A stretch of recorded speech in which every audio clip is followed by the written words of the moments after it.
Kalau di CSIS sendiri, concern-nya para responden ini, pemilih muda kita lebih concern kepada isu apa saja, Kak? Isu strategis yang menarik minat pemilih muda dalam pemilu 2024, ya kan. Yang Mm-mm. paling tinggi nomor satu itu adalah Kayak kemarin debat Capres dan Cawapres kan juga sudah berjalan 4 kali nih. Kalau menurut Kak Nuri sendiri sebagai seorang peneliti, tampilan atau yang sudah kita lihat di dalam debat Capres Cawapres itu kira-kira hal yang ditampilkan itu sudah memenuhi ekspektasi pemilih muda nggak sih? Cukup memberikan gambaran nggak sih Kak kepada para calon pemilih ini nanti? menurut saya.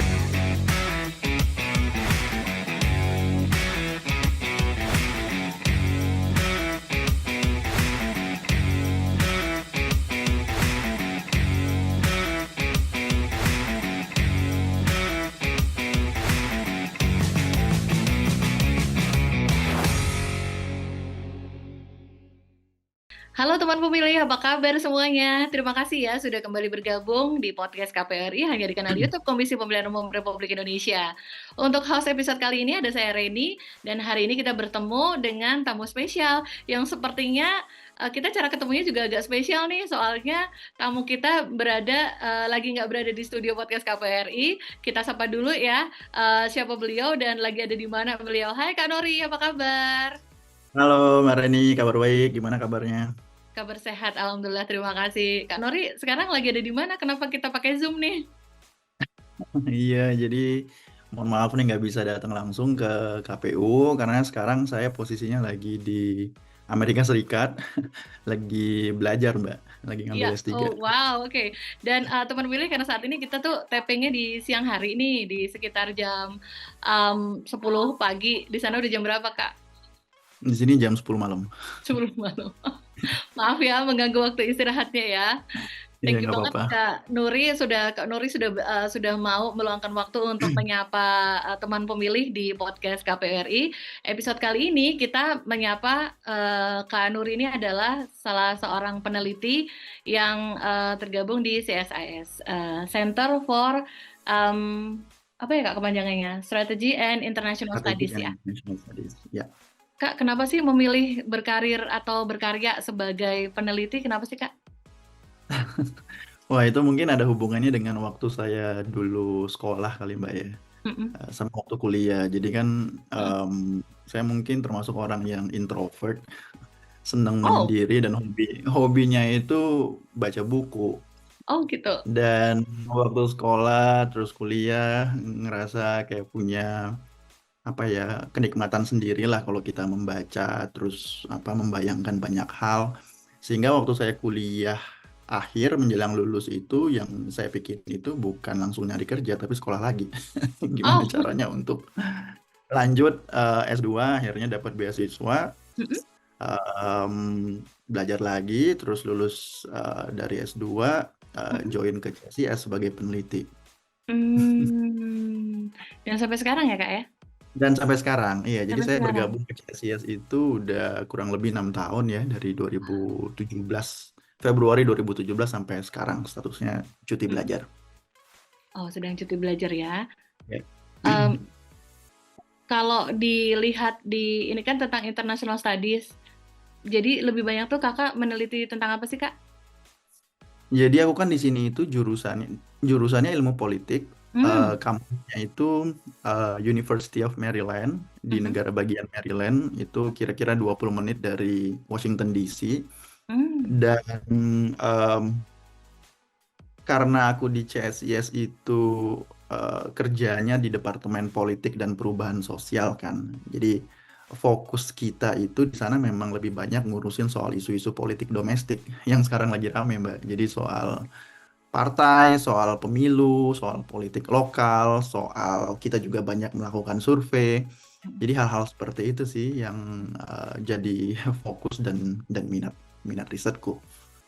Sih, berarti memang lebih banyak sesuai dengan bidang yang ditekuni di organisasi ini, jadi juga banyak penelitiannya tentang politik, apalagi sekarang terkait kepemilian Iya, ya kak ya, di tahun politik pemilu ya. iya, iya bener lagi Betul-betul. rame. Menarik nggak sih kak mempelajari tentang pemilu dan politik itu? Menarik sih, apalagi Menarik ya? Indonesia itu menurut banyak kajian-kajian ilmu politik kan dijadikan referensi lah, ya kan, dengan karakteristik kita sebagai negara mayoritas Muslim, kemudian etniknya juga diverse, ya kan, kemudian kita juga adalah negara yang mengalami transisi dari pemerintahan yang dulu otoriter ke negara yang lebih demokratis. Nah, hal-hal seperti itu tuh menjadi fokus kajian dari para pengkaji ilmu politik sebenarnya. Dan kemudian kan perubahan-perubahan setelah era demokrasi itu juga banyak ya. Jadi kita misalnya melakukan desentralisasi, ada otonomi daerah, kemudian menerapkan sistem multipartai, kemudian ada pemilu langsung, ya kan, kemudian pemilu kita juga sistem terbuka dengan nomor urut yang bisa dilihat oleh pemilih. Nah, yang seperti itu menjadi kajian klasik sih Mbak di dalam ilmu politik. Nah, kebanyakan orang itu kalau bicara sistem politik, ya kan, sistem pemilu open list, PR system seperti di Indonesia itu referensinya kebanyakan Amerika Latin. Yang dari Asia itu jarang. Jadi Indonesia itu menjadi salah satu case study yang menarik sih untuk studi soal politik dan kepemiluan khususnya. Untuk dikonsumsi masyarakat secara internasional ya, Kak? Iya, dan juga untuk kajian-kajian yang sifatnya akademik juga itu menarik sih. Ya, Dan ya. banyak sih Indonesia itu sebenarnya menjadi referensi ya di kajian-kajian politik dan pemilu. Baik. Nah, teman pemilih, kita udah sempat kenalan nih sama profilnya Kak Nuri sebagai peneliti di CSIS. Dan yang lebih seru lagi adalah ternyata sudah pernah nih Kak Nuri dan beberapa rekan di CSIS untuk bikin tulisan atau kajian berdasarkan penelitian mereka. Beberapa hal-hal yang pasti akan menarik teman pemilih sebagai pemilih muda nih. Salah satunya itu sudah pernah ada tulisan yang dirilis ya Kak, pemilih muda dalam pemilu 2024. Spesifik banget. Dinamis, adaptif, responsif. Kak, sebelum kita ngobrolin ke situ, Kakak itu dan teman-teman di CSIS itu mengungkap apa aja di dalam tulisan tersebut. Boleh nggak sih Kak dikasih fakta-fakta seru tentang atau fakta-fakta yang Kakak temukan selama Kakak menulis atau mengamati para pemilih muda di pemilu 2024 itu, hal seru apa yang Kakak temukan? Banyak hal ya, misalnya kalau dalam Indonesia itu kan sering banget kita dengar pemilih muda itu mayoritas di dalam pemilu 2024 nanti. Dan Ya. itu benar kalau berdasarkan data yang dirilis sama KPU, DPT atau daftar pemilih tetap kita itu kan totalnya ada sekitar 204 juta. Dan dari angka 204 juta itu kira-kira 52% di antara mereka atau 106 juta itu adalah pemilih berusia 17 sampai 40 tahun. Jadi ini anak-anak muda yang kalau dilihat dari segi pendidikan relatif lebih baik Mbak dibandingkan dengan rata-rata masyarakat Indonesia. Jadi angka partisipasi sekolah kita itu kan kira-kira di antara kelas 2 sampai kelas 3 SMP sebenarnya secara rata-rata seluruh masyarakat Indonesia. Tapi kalau berdasarkan survei yang dilakukan oleh CSIS itu mayoritas atau tepatnya 56% anak-anak muda tadi 17 sampai 40 tahun itu 56% diantaranya itu lulus SMA. Dan itu kan artinya lebih baik dibandingkan rata-rata masyarakat kebanyakan. Nah, kalau orang memiliki pendidikan yang lebih baik, itu dihubungkan dengan politik biasanya lebih literate ya. Dan gitu. kalau lebih literate secara politik, biasanya mereka katakanlah punya minat pada isu-isu yang sifatnya sosial kemasyarakatan. Artinya mereka lebih menaruh perhatian, mereka lebih engage, mereka membaca, membandingkan, dan lain-lain. Dan itu nantinya menurut saya mempengaruhi cara mereka memilih, ya kan, entah itu memilih partai, memilih capres atau memilih gubernur dan lain sebagainya. Mereka akan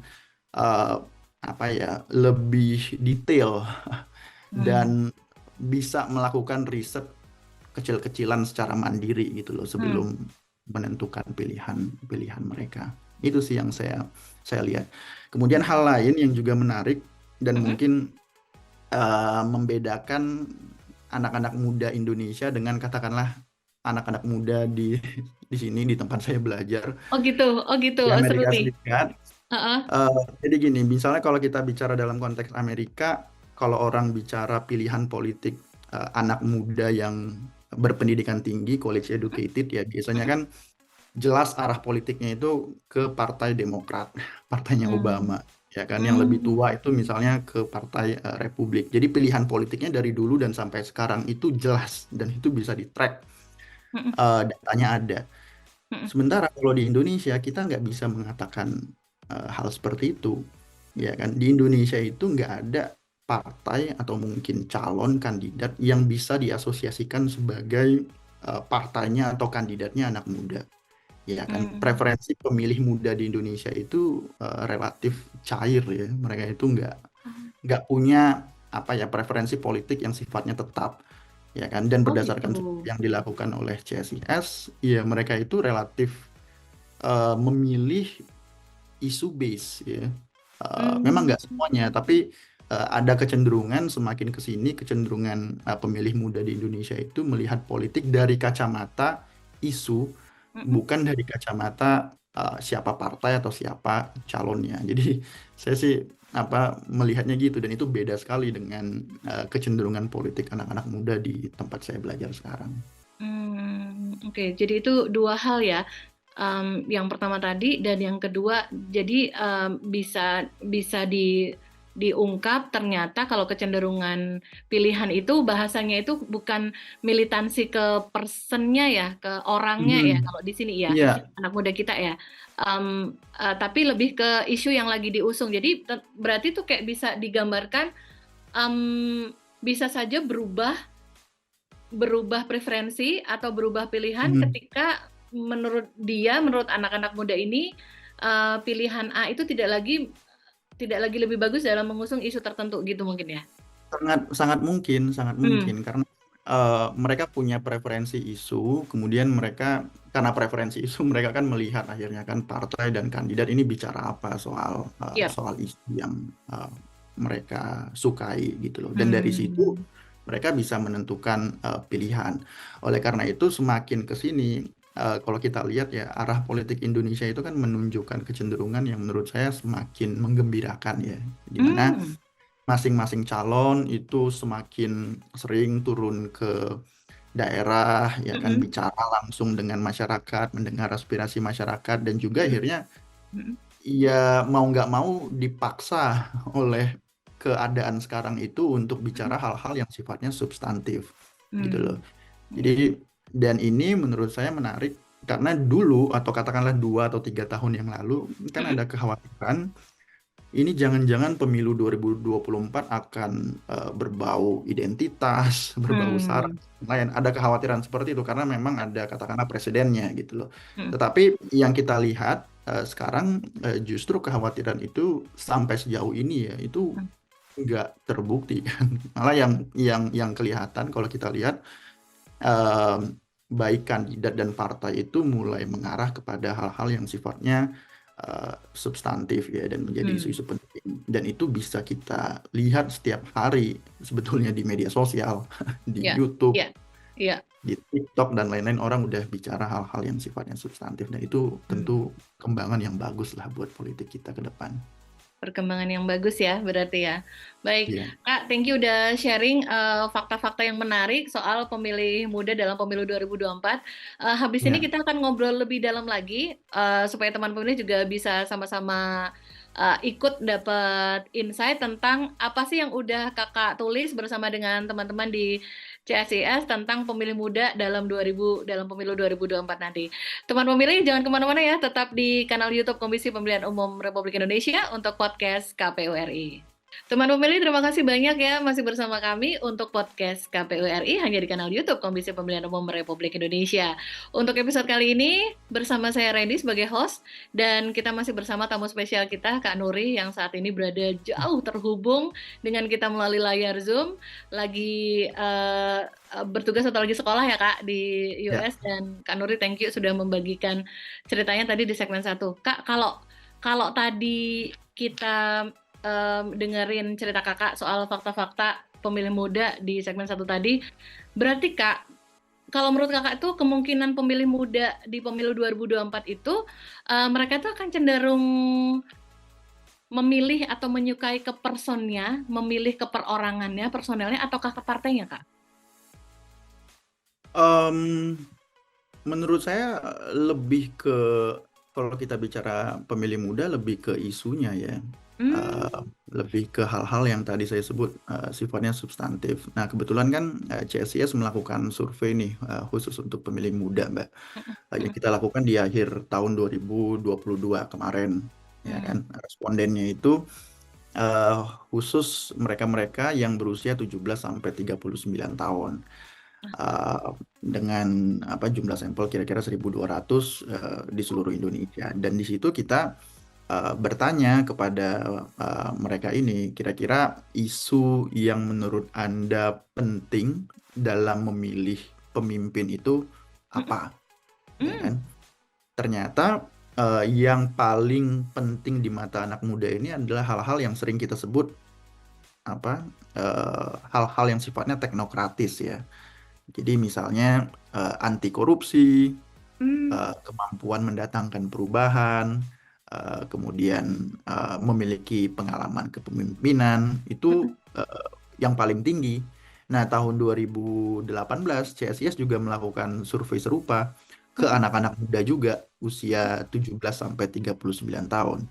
Dan waktu itu pertanyaan yang sama diajukan kepada responden, apa sih hal penting atau hal paling penting yang akan membuat Anda menentukan pilihan pada seorang pemimpin. mm. Yang paling tinggi itu pada waktu itu adalah pemimpin yang sederhana dan merakyat. Ah, Ya kan? Jadi 2018 mereka bilang yang paling penting adalah sederhana dan merakyat, orang mm, biasa yang bikin mereka mungkin relate ya kan dengan pemimpin. mm, 2022, 4 tahun kemudian, yang paling penting itu adalah hal-hal yang sifatnya teknokratis seperti anti korupsi, mm. pengalaman kepemimpinan, bisa mendatangkan perubahan. Jadi ada pergeseran apa ya preferensi lah Ya. dalam dalam melihat pemimpin. Jadi kalau saya lihat sih, kalau tadi kan pertanyaannya jadi memilih sosok atau memilih partai, Mm-mm. mungkin nggak dua-duanya, tapi lebih ke uh, isu base ya.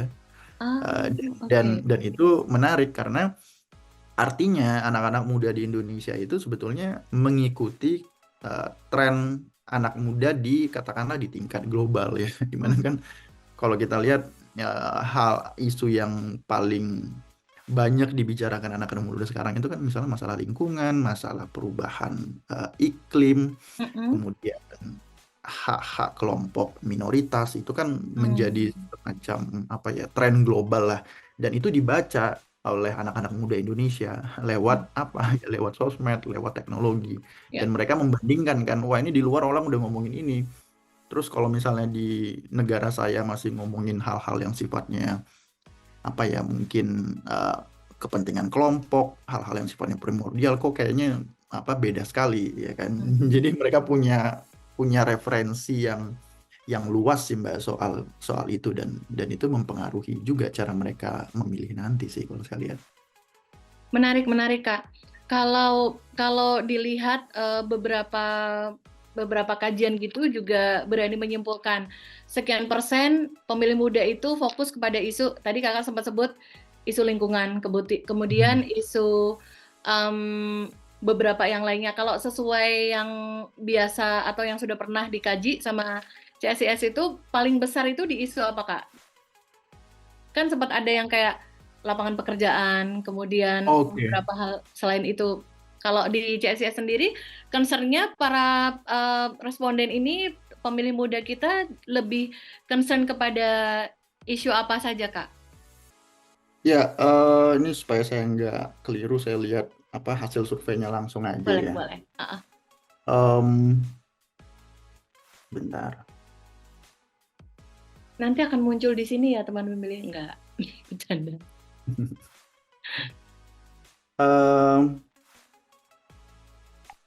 Jadi isu yang paling penting itu isu strategis yang menarik minat pemilih muda dalam pemilu 2024, ya kan. Yang Mm-mm. paling tinggi nomor satu itu adalah kesejahteraan. Kesejahteraan. Kesejahteraan masyarakat itu angkanya Mm-mm. di 44,4%. Kemudian Oh, nomor 2 itu lapangan kerja itu 21%. Nomor 3 itu pemberantasan korupsi, penguatan KPK dan seterusnya itu sekitar 16%. mm-mm. Nomor 4 dan nomor 5 baru demokrasi, dan nomor 5-nya itu isu kesehatan, Oh ya kan? gitu. Ya, jadi yang paling tinggi memang masih isu kesejahteraan, kemudian diikuti dengan lapangan kerja. Hmm. Eh, karena begini Mbak, kalau kita mengacu pada survei CSIS ya, Ya. itu kan di survei kami menemukan bahwa sekitar 48% anak-anak muda usia 17-39 tahun itu Mm-mm. bekerja. 48% menyatakan mereka bekerja. Oke. Kemudian 20% itu menyatakan mengurus rumah tangga. Oh Ya, gitu. jadi Oke. 48 tambah 20 itu kan 68%. Nah, Ha-ha. sekitar 32% sisanya itu menyatakan masih sekolah atau dia belum bekerja atau mencari pekerjaan atau nganggur. Jadi angka yang eh, mencari pekerjaan kemudian menyatakan butuh tingkat kesejahteraan itu ditingkatkan itu memang masih besar karena sekitar Hmm. 32% di antara mereka ini menyatakan ya masih nyari pekerjaan dan itu kan Hmm. 32% ya gede ya apalagi kalau kita tambahkan 20% yang tadi menyebut bahwa mereka itu mengurus rumah tangga ya Ya. kan itu angkanya ya lebih lebih besar lagi jadi nggak heran kalau tadi ditemukan dua isu yang paling penting menurut mereka itu adalah isu soal kesejahteraan dan juga lapangan pekerjaan Kesejahteraan, lapangan pekerjaan, dan setelahnya baru di korupsi, pemberantasan korupsi. pemberantasan Kak, korupsi dan penguatan KPK ya. dan penguatan KPK. Kak, beberapa kajian lain itu menyebutkan tentang lingkungan nih, Kak. Kalau dari pantauan penelitian di CSIS, apakah itu tidak masuk, Kak, dalam radarnya teman-teman pemilih muda yang menjadi responden, Kak? Sebenarnya masuk, cuman cara kita Hmm. menanyakan isu lingkungan itu terpisah Hmm. ya.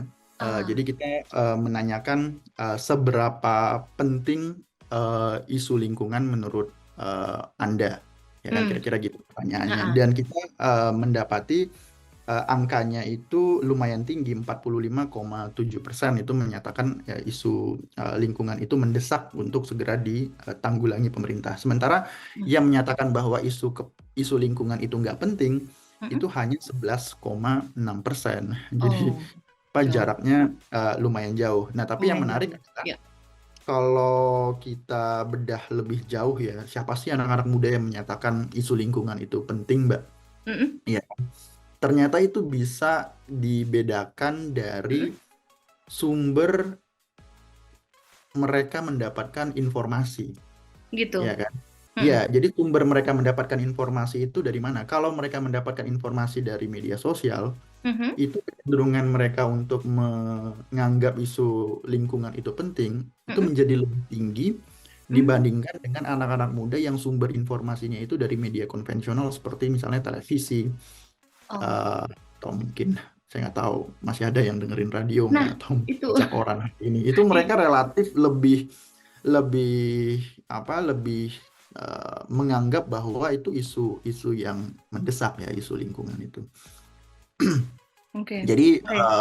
dalam hal ini ya media sosial Mhm. jadi penting ya karena lagi-lagi mungkin semakin sering orang terekspos dalam medsos ya kan pakai Ya, Twitter ya, mungkin pakai TikTok nonton YouTube dan lain-lain itu kan dia punya referensi yang luas ya ya, kan ya. sumbernya itu nggak cuma satu tapi kalau Benar. dia mengandalkan media konvensional misalnya Mhm. berita televisi itu kan sumbernya cuma satu jadi Hmm. dia nggak bisa membandingkan nggak bisa ngelihat apa yang terjadi di luar ya Ya, kan iya. jadi itu Betul, mungkin betul. yang menjelaskan. Mhm. Oke, itu menarik sekali dan itu akan jadi awal yang bagus dari bagaimana kita ingin mendengar lebih banyak tentang tulisan yang sudah pernah dirilis oleh Kak Nuri dan juga teman-teman di CSIS tentang pemilih muda dalam pemilu 2024. Itu diklaim sebagai dinamis, adaptif, responsif. Hal-hal menarik apa sih Kak yang bisa dibagikan secara ringkas kepada teman pemilih, kepada penonton kita Iya sekarang sih. tentang tulisan tersebut, Kak? Ya, jadi sebenarnya tadi sempat sedikit saya singgung ya beberapa Mhm. hal. Jadi ini tulisan yang kita tulis berdasarkan survei anak muda yang kita lakukan di akhir tahun 2022, Mbak. Jadi beberapa hal yang mungkin bisa saya sampaikan lagi di sini. Yang pertama dari segi pendidikan, anak-anak muda generasi milenial kemudian Gen Z di Indonesia itu relatif memiliki tingkat pendidikan yang lebih tinggi dibandingkan rata-rata masyarakat Indonesia. Rata-rata masyarakat Indonesia itu pendidikannya antara kelas 2 sampai 3 SMP. Hmm. Sementara kalau anak-anak muda gen milenial dan Gen Z ini Hmm. 56% itu lulus SMA, Hmm. 19% lulus SMP, 11% lulusan SD, dan kira-kira 9% itu S1 ya. Memang masih belum ideal, tapi tetap ini jauh lebih tinggi dibandingkan masyarakat Indonesia kebanyakan. Iya. Nah, kemudian dari tingkat pekerjaan, 48% mereka menyatakan bekerja, 20% itu ngurus rumah tangga, kemudian sisanya kira-kira 30% itu belum bekerja, atau masih nganggur, atau masih sekolah, ya kan. Hmm. Dan orang-orang 30-an persen ini ya butuh pekerjaan. Hmm. Dan isu pekerjaan ya mau nggak mau menjadi isu penting dalam pemilu Iya. 2024 nanti. Kemudian yang juga menarik adalah kalau kita menanyakan apakah mereka akan berpartisipasi atau enggak pada pemilu Hmm. 2024 nanti. Angkanya ternyata tinggi sekali, ya Oh. kan? 91% dari anak muda itu menyatakan akan ikut memilih, ya kan? Dan itu tinggi. Hmm. Jadi gini, tingkat partisipasi pemilu Indonesia itu kan udah tinggi ya. Di 2019 kemarin itu kan kira-kira voter turnout-nya itu di angka 82%. 2014 itu 70%. Jadi memang cenderung selalu tinggi. Tapi kalau difokuskan ke pemilih muda itu lebih tinggi lagi. Jadi Hmm. mereka ini sudah mayoritas di antara pemilih. Kemudian Ya. keinginan mereka untuk berpartisipasi juga tinggi. Hmm. Dan ini menunjukkan ya potensi mereka kalau buat partai dan buat calon jadi Hmm. jadi besar untuk betul-betul Hmm. Ya. garap secara khusus ya. Hmm. Kemudian yang terakhir mungkin yang tadi sempat saya singgung, Mbak, bahwa Hmm. terjadi pergeseran isu lah yang menurut anak-anak muda ini penting dalam memilih pemimpin. Hmm. 2018 kita melakukan survei yang serupa khusus untuk anak-anak muda dan kita tanya sebenarnya hal penting apa sih yang membuat Anda memilih pemimpin. Hmm. Waktu itu yang dinyatakan penting buat mereka adalah pemimpin yang sederhana, yang merakyat, yang turun Hmm. ke bawah, ya kan, yang ya orang biasa lah, ya Hmm. kan. Yang membuat mereka bisa relate Ya. dengan kehidupan mereka sehari-hari. Tapi 4 tahun kemudian, 2022, Hmm. yang menjadi penting buat mereka itu adalah hal-hal yang bersifat teknokratis, Hmm. ya kan? Pengalaman kepemimpinan, Hmm. kemudian pro pemberantasan korupsi dan penguatan KPK atau enggak, Hmm. ya kan? Kemudian bisa mendatangkan perubahan itu menjadi 3 isu yang paling diapresiasi oleh pemilih muda. Jadi itu Hmm. sih yang coba kita gambarkan dalam Hmm. laporan riset berdasarkan survei CSIS tahun 2022. Iya, menarik sekali ya Kak, digambarkan secara ringkas. Ini kalau kita dengar teman pemilih juga nih pasti jadi ingin lihat semua keseluruhan isi tulisannya nih. Kak, aku agak repeat sedikit, itu tadi yang menyatakan untuk ia akan menggunakan hak pilihnya berpartisipasi pada pemilu 2024 mencapai di angka persentase berapa tadi Kak? 91%. Wow, wow, Ya, itu itu angka yang tinggi luar banget. biasa ya dari kelompok yang paling dominan sebagai pemilih ya. Betul, Pemilih betul. muda itu tadi. Kita juga Ya, sama-sama berharap di antara prosentase yang sedemikian besar itu juga terus memberikan impact kepada orang-orang di sekitarnya juga agar ikut mhm. terbawa juga ya orang tua mereka, keluarga mereka, Betul, ya kan, kenalan-kenalan betul, mereka dari berbagai segmentasi pemilih yang lain begitu. Kak, betul, itu betul. melihat bagaimana tulisan hasil penelitian itu tadi, betapa pemilih muda memang sangat engage dengan hal-hal yang sifatnya perolehan informasi dengan cepat. Kalau menurut Kak Nuri sendiri, sebagai peneliti, apakah calon-calon pemimpin atau wakil rakyat yang saat ini sedang berlaga di kontestasi pemilu 2024 itu sudah melakukan upaya-upaya yang mendekati atau fokus kepada pemilih muda ini, Kak?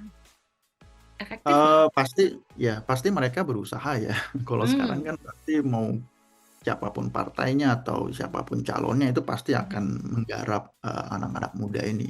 Cuman yang kadang mungkin kurang dipahami atau salah dipahami oleh para kandidat atau mungkin partai adalah menganggap bahwa mendekati anak muda itu berarti menekankan aspek yang bersifat showbiz atau entertainmentnya kan, Oke. menganggap bahwa mereka ini ya suka hal-hal yang sifatnya mungkin hiburan ya kan, ya itu mungkin ada benarnya, cuman bukan itu yang menjadi fokus dari anak-anak muda ini Oh ya gitu, kan. Kak. Yang lebih dipentingkan oleh mereka ini adalah bagaimana partai dan bagaimana mungkin caleg atau mungkin capres itu bicara tentang hal-hal yang relatable dengan kehidupan mereka sehari-hari atau relatable dengan apa yang menjadi minat mereka. Nah, itu kan beda banget ya kan. Ya, Kalau mereka ya. sekedar berikan konten yang menghibur tapi mungkin dari segi isu substansinya mungkin lemah, ya itu menurut saya nggak menggambarkan preferensi politik anak muda ya. Oh Jadi gitu. yang mesti dilakukan adalah bagaimana mengemas suatu konten secara menarik, secara visual, ya kan. Tetapi pada saat yang sama juga memiliki muatan substansi yang kuat sih, Mbak.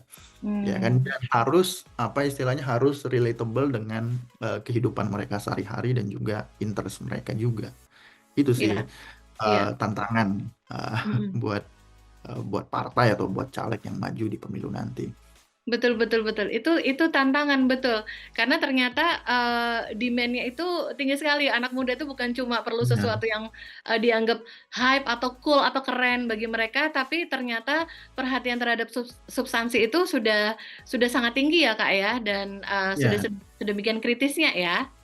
iya, karena kan mereka juga em, membaca, mendengar, nonton, ya kan, Mm-mm. konten-konten Mm-mm. yang banyak di media sosial kan, dan itu kan banyak hal-hal yang sifatnya yang teknis, yang dalam, yang substantif gitu kan. Jadi kalau mereka ngelihat politisinya kok jauh banget dengan konten yang Gitu. mereka tonton, ya Mm-mm. ya mereka punya evaluasi sendiri lah. Betul, betul. Iya, pasti akan punya penilaian sendiri ya masing-masing ya. Benar. Betul. Iya, Kalau bicara tentang hal yang sudah ditampilkan sampai sejauh ini, omong-omong kita juga saat taping ini kan kita masih berada di tengah-tengah masa kampanye ya Kak. iya. Kayak kemarin debat capres dan cawapres kan juga sudah berjalan 4 kali nih.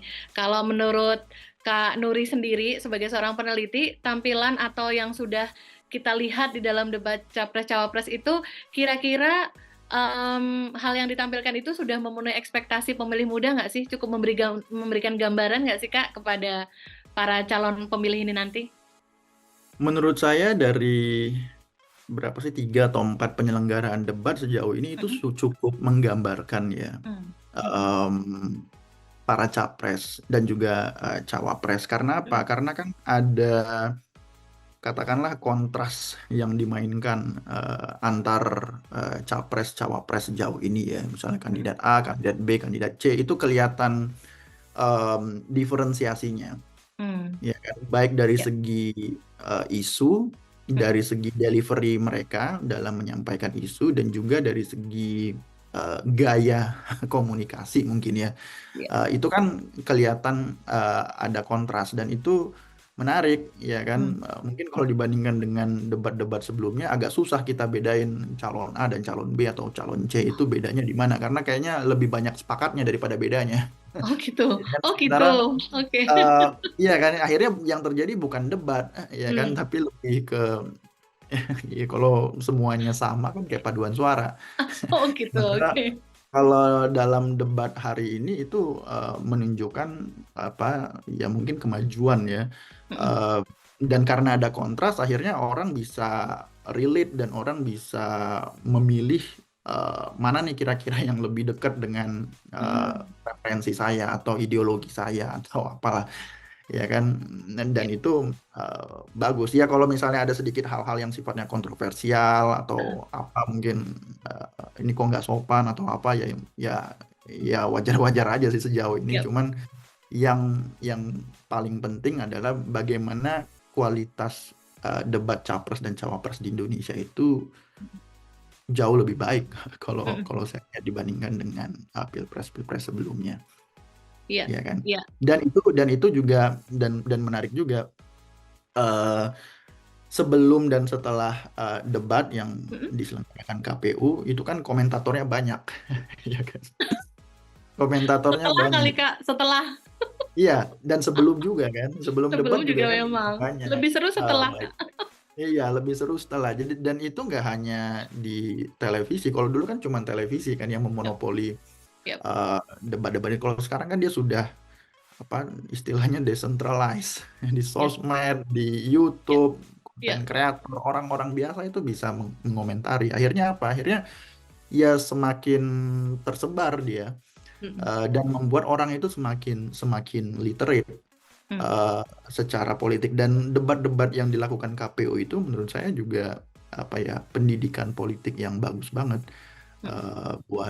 buat masyarakat Indonesia kan. Karena apa? Karena pada saat nonton debat mungkin kan orang nonton bareng sama keluarganya ya kan Iya. Iya. karena apa karena ya mungkin yang biasanya nonton sinetron atau nonton acara musik gak ada pilihan karena seluruh televisi pada saat yang sama em, apa menampilkan acara debat itu kan dan Iya. akhirnya jadi obrolan keluarga Iya. ya Iya. kan jadi obrolan Iya. keluarga. Iya. Karena udah jadi obrolan keluarga, besoknya dia ke kampus, besoknya dia ke tempat kerja, jadi omongan satu kantor Iya. atau jadi omongan satu sekolah dan satu kampus, dan Iya. itu bagus banget menurut saya buat pendidikan politik masyarakat. Iya, betul. Dan harapannya kalau ini menjadi obrolan keluarga karena ditonton bersama keluarga, kita sama-sama berharap suasana tetap kondusif ya Kak ya, karena kan tahun Iya, sudah berjalan kan tidak seperti yang dulu-dulu kita sudah semakin cerdas, semakin pintar mengambil sikap dan mengomentari keadaan ya Kak ya. iya benar, benar. Nggak usah ada kekhawatiran-kekhawatiran apalah Benca, pertengkaran apapun nggak usah lah ya teman pemilih dimanapun berada nggak usah lah ya kayak begitu-begitu kita nonton dan berbagi pendapat atau saling mengomentari itu dengan suasana yang happy dan kondusif ya mudah-mudahan jangan ada benar. Dan yel-yelan ya kar- Pak. dan kalau politik udah jadi obrolan di keluarga kan biasanya ya jadi hangat kan. Kan ini obrolan keluarga, tapi kalau kita bicara politik pada orang yang punya pilihan politik beda, apalagi nggak Mm, saling kenal satu sama lain, biasanya kan iya. hostile. Apalagi kalau obrolannya itu anonim kan, pakai akun yang nggak ada nama aslinya, itu kan orang bebas ngomongin apa aja. Iya, Tapi kalau ketemunya di kolom kolom komentar lagi ya kayak nggak kolom kenal. komentar, kolom chat, jadi orang bebas mau ngomong apa aja kan, dan Iya, kasar betul. biasanya kan. Tapi kalau Betul. dia udah jadi omongan keluarga, ya kan nonton di depan TV, di ruang keluarga, atau di meja makan, itu kan biasanya lebih bisa menghargai perbedaan pandangan masing-masing, ya kan. Si bapak memilih apa, anaknya suka apa, ya beda nggak apa-apa, tapi ngomongin dengan cara yang civilized dan seru, Iya, iya, gitu. iya, iya. Penuh adab gitu ya Kak ya. Kita sudah Iya, sama-sama belajar dari yang sudah benar. gitu. Heeh, betul. Termasuk termasuk termasuk gini, kalau apa acaranya ditonton, kan Mm-mm, ini kita bilang udah jadi omongan keluarga dan ditonton mm-mm, mungkin oleh ibu-ibu. mm-mm, Besoknya ibu-ibunya datang ke pengajian, mm-mm. ya kan? Atau mungkin ketemu di rapat mungkin RT, RW dan sebagainya, Arisan, kan heeh. arisan, kan Mm, jadi obrolan juga, ya mm-mm. kan? Jadi akhirnya apa politik itu masuk dalam kehidupan sehari-hari Ya, masyarakat, ya kan? ya, Baik itu ibunya, bapaknya di kantor, anaknya di mm-mm, sekolah, anaknya di mm-mm, kampus, di tempat mm-mm. kerja, jadi obrolan sehari-hari. Dan Ya, kalau dia udah jadi obrolan sehari-hari, ya politik itu dianggap istilahnya bukan sesuatu yang berat, bukan sesuatu ya, yang jauh, ya kan nggak relevan setuju. dengan kehidupan kita. Oh, dia sangat sangat relevan, Mm. ya kan. Dan itu Biarkan membuat begitu. orang yang tadinya mungkin acuh nggak acuh, apa sih ini ngomongin politik nggak penting, Mm-mm. tiba-tiba jadi terekspos, Ya, ya kan, dan mau nggak mau jadi ya harus cari tahu dan harus terlibat, dan harus, kalau dia terlibat ya dia harus riset kecil-kecilan nih siapa ya, yang mau saya pilih, dan itu bagus betul. buat buat perkembangan masyarakat kita. Betul, setuju banget Kak. Biarkan politik itu menjadi obrolan yang ringan dan menjadi bagian dari hidup sehari-hari ya, nggak berat ya. Ya, Aku masih sering loh Kak dalam hidup sehari-hari gitu ada beberapa grup misalkan lah mama-mama di sekolah lah ya, satu dan dua punya perbedaan pilihan sendiri-sendiri tuh ngadunya ke sini, Mam, bener nggak kalau yang kayak gini tuh begini, yang ini begini kan, karena dalam rangka mau mempertahankan pilihan mereka masing-masing. iya, Dan itu seru sekali untuk dibahas gitu ya. Dan senang juga kita mendapat kesempatan untuk bisa meluruskan, enggak, Mam, yang benar, bener ini, yang itu begini. Jadi itu akan jadi obrolan yang memang ringan gitu supaya orang nggak takut seperti iya, kata Kak Nuri tadi. iya, Nggak- iya. Mm-mm. Dan itu juga sebenarnya cara paling efektif dan paling bagus menurut saya dalam menangkal apa yang sering disebut hoax, apa Mm. false Mm-mm. information, disinformasi, misinformasi. Mm-mm. Jadi Betul. misinformasi, disinformasi itu kan terjadi ketika orang nggak punya referensi yang benar, Mm. ya kan? Nggak ada orang yang memberitahu dia mana yang benar dan mana yang salah, ya kan? Ya, Karena dia mengkonsumsi berita itu sendiri, ya. ya kan? Tapi kalau dia ngomongin hal itu ke orang lain, ke keluarga, Mm-mm. ke teman, orang kan bisa Mm-mm. saling double check, ya Ya. kan? Orang Mm. bisa tuh kayaknya salah loh, yang benar tuh ini. Nah itu kan Ya. apa membuat orang jadi lebih bisa membedakan mana yang benar dan mana yang salah. Betul, betul, betul. Itu menyenangkan sekali. Kayak kalau isu disinformasi itu sepertinya menjadi hal yang kayak dengan semakin pintarnya pemilih muda itu, beberapa contoh nih Kak, beberapa tamu podcast yang kebetulan teman-teman mahasiswa itu yang datang ke sini Hmm. tuh justru ini anak-anak mahasiswa ini yang jagain mama-mamanya nih sama oma-oma mereka kayak aku sudah tahu kalau ini tuh hoax karena ciri-ciri hoax itu kan mereka sudah kenal tuh Kak kayak Ya, judulnya pasti mengundang emosi, kalau dicari sumbernya ternyata nggak valid, dicek lebih dalam lagi ternyata penulis berita atau pembuat berita tuh belum di verified sama Dewan Pers misalkan. Nah, ya, mereka sudah ya. tahu tuh cara-cara mengenai kayak gitu dan Hmm, aku yang jagain mamaku Kak. Kalau mamaku nge-share dari grup arisan, aku bilang, Mama ini nggak benar. Ini sepertinya berita bohong. Jangan percaya, jangan langsung di-share. Menyenangkan sekali ya Kak menemukan keren fakta-fakta sekali ya. pemilih muda kita sudah sedemikian aware dan mampu melakukan penjagaan-penjagaan gitu. Kalau Iya. Kak Nuri khawatir nggak sama disinformasi ini masih bakal membayangi, meracuni, mengganggu gitu pemilih muda kita? Menurut Kak Nuri gimana? Kekhawatiran pasti ada aja ya soal itu. Cuman kan yang kita lihat trennya sekarang justru itu menurun. Eh, Ah, jadi gini, syukurlah. disinformasi atau hoax dan semacamnya itu kan dia rawan terjadi manakala pilihan politiknya itu terbatas. Hmm. Apalagi kalau pilihannya itu cuma dua, dua calon, Oke, ya kan? tuh, Dan oke. apalagi kalau masing-masing dua calonnya ini hostile satu sama lain Hmm. dan punya pendukung yang hardcore supporter satu sama lain, dan akhirnya Militan. tuh nggak terjadi cross cutting, apa komunikasi dua arah gitu tuh nggak terjadi. Nah, yang sekarang itu hal seperti itu menurut saya udah nggak terjadi, atau apa bisa kita tekan lah, karena Hmm. calonnya lebih dari tiga, ya kan. Dan juga mungkin yang dulunya saling berseteru sekarang sudah saling bekerja sama, dan itu membantu sebenarnya mengurangi potensi apa hoax dan Ya. teman-temannya, ya kan, karena apalagi yang mau disebar yang dulunya musuhan kan sekarang udah temenan. jadi Udah eh, nggak bisa digoreng jadi ya Kak? masyarakat iya, jadi masyarakatnya pun akhirnya belajar kan.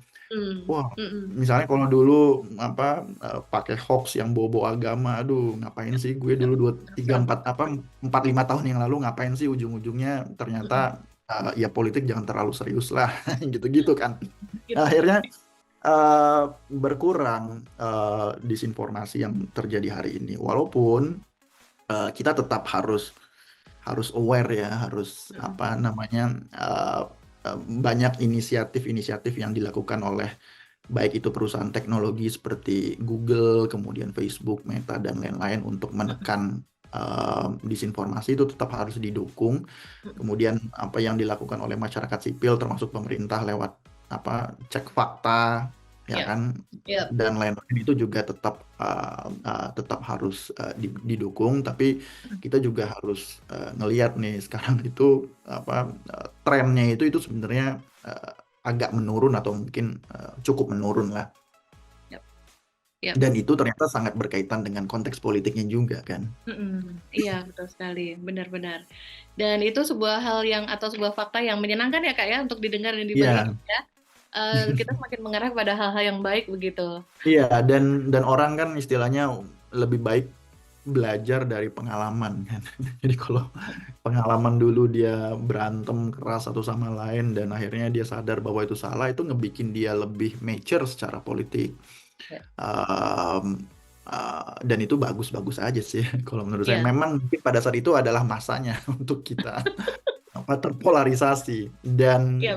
setelah polarisasi itu lewat, efeknya ternyata nggak bagus. Nggak Mm-mm. hanya masyarakatnya aja yang ngerasain nggak bagus, tapi partainya ngerasain nggak bagus, elit Mm-mm. politiknya ngerasain nggak bagus. Akhirnya eh, pemilu 2024 masing-masing menahan diri. Ya, iya, betul-betul. Untuk hal yang baik tentu saja kita kan sama-sama mensyukuri dan juga mendukung ya Kak ya, karena untuk Iya, situasi dan keadaan yang lebih baik tentu segala hal patut kita upayakan bersama-sama ya Kak Nur ya. iya. Kak, luar biasa sekali, insightful banget hal-hal yang sudah dibagikan sama Kak Nuri dan disampaikan dengan ringan, dan aku yakin semua teman pemilih juga berpendapat sama. Coba siapa yang bisa sama-sama menikmati percakapan kita bersama Kak Nuri, coba tulis komentar di bawah ini ya, apa pikiran kalian, apa perasaan kalian tentang fakta-fakta yang udah di-share sama Kak Nuri tadi. Kak, satu hal dong sebelum kita sudahi, ini bisa jadi kayak pesan sih Kak Nuri kepada semua teman pemilih yang akan menggunakan hak pilih di pemilu 2024 nanti. Apa sih yang mereka perlu tahu atau apa sih yang mereka perlu concern sebelum nanti menggunakan hak Hmm, pilihnya, Kak? apa ya?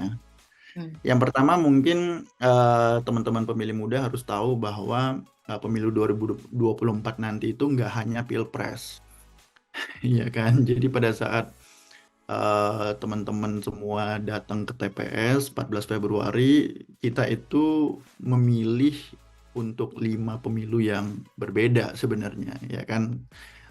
Yang banyak diekspos oleh atau yang diomongin sama kita dan juga diomongin media kan hanya pilpres aja.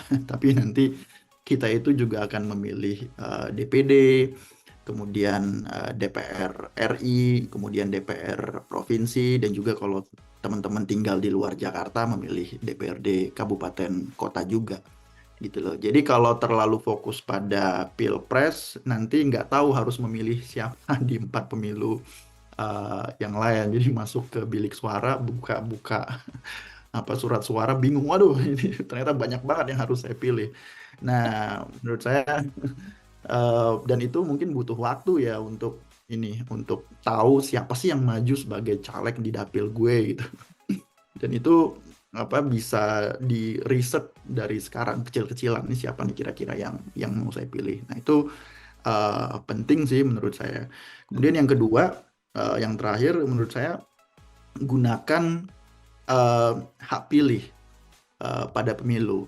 Karena apa? Karena hak pilih itu adalah hak politik yang melekat pada kita sebagai warga negara, ya kan? Jadi yang membedakan kita ini warga negara atau bukan warga negara, satu-satunya yang membedakan itu sebetulnya hak politik, Mbak. Jadi hak memilih dan bisa dipilih di dalam pemilu.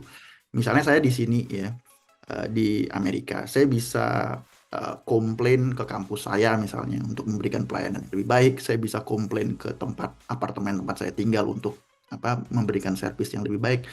Tapi saya nggak bisa milih di US. Kenapa? Karena saya bukan warga negara sini, ya Ya, kan? Jadi warga negara atau hak politik itu adalah hak yang betul-betul melekat di setiap warga negara. Oleh karena itu, silakan dimanfaatkan. Dan yang namanya hak itu kan sebenarnya boleh dipakai, boleh nggak dipakai, ya kan ya. bukan kewajiban. Namanya juga hak.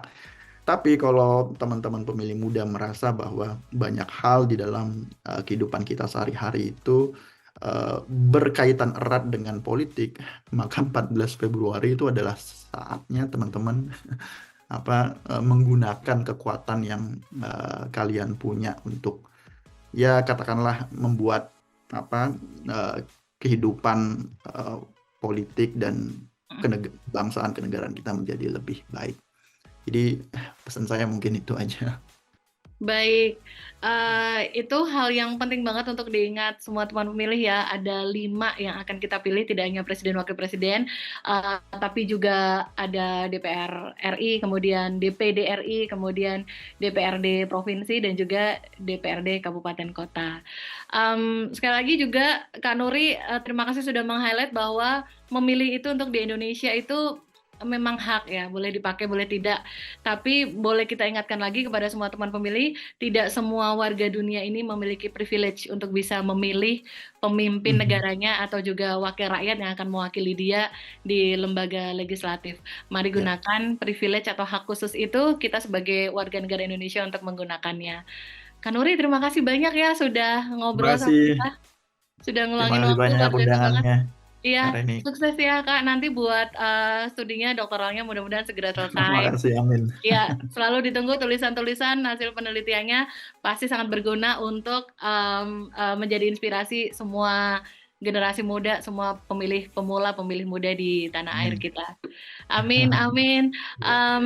Selain Kak Nuri yang sudah ngeluangin waktu, teman pemilih makasih banyak ya udah ngeluangin waktu dengerin percakapan kali ini dengan tamu spesial yang terhubung dengan kita melalui layar Zoom karena jaraknya sebegitu jauhnya dari kita di studio podcast KPRI. Teman pemilih mudah-mudahan sehat selalu juga. Jangan lupa nanti gunakan hak pilih di 14 Februari 2024. Ayo ke TPS gunakan hak pilihmu. Dan nantikan terus semua podcast KPU RI hanya di kanal YouTube Komisi Pemilihan Umum Republik Indonesia yang tayang perdana setiap hari Rabu jam 4 sore. Tentu saja hanya di kanal YouTube Komisi Pemilihan Umum Republik Indonesia. Podcast KPU RI terdepan bicara kepemiluan. Sampai ketemu lagi.